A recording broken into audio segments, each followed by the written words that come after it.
how light interferes constructively and destructively to give fringes when it passes through a smaller slit, and which is a direct evidence of light as a wave, as we have studied experiment theoretically in our lower classes, wherein light beam passes from single slit and then enters to two slits and then constructively and destructively interferes to give fringes, darker and brighter bands. So herein we are trying to see, are we able to see the experiment wherein we can work out to see fringes of light, and is a direct evidence of wave nature of the light. So this is the light source which is entering from sunlight, entering from this window which is grilled, a square grilled window. It is entering, it is a twilight in this room. So it is entering in this room, and now if you try to see the shadow of my hand, you could see that the shadow is much blurred, indicating again the wave nature of the light. This blurredness is only because of the mixing of the waves.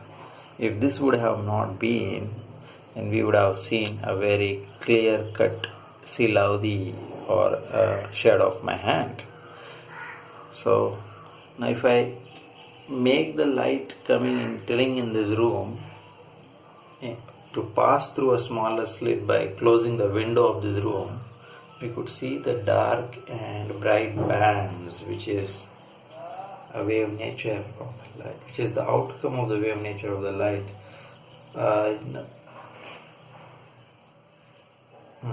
So you can see the fringes are getting formed in the zone, and as I will make this slit that close this window, slowly and gradually the slit will become more and more smaller from where the light is entering inside this room, and the fringes would be more clearly observable. So here you can see the fringes more clearly now. The fringes has formed completely.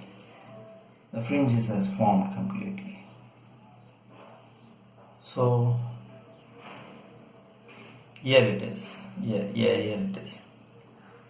So blurred, making the slits smaller and smaller, allowing the light to enter through a small slit. Here the mixing is blurred fringes. So a direct evidence of light as a wave, and not direct exactly in stricter sense. It is again an indirect evidence of light as a wave, but it gives you a hint that light is a wave. Again, this happens, these fringes are more and more clearly observable only when the slit from which the light enters matches is comparable to the wavelength of that light.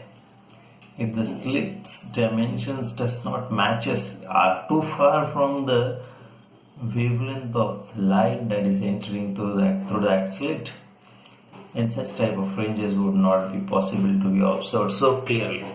So this clear observance of the fringes is again giving you a hint that the light wave that is passing through this, entering in this window, in this room, have a wavelength comparable to the slit dimensions. Hopefully this helped you.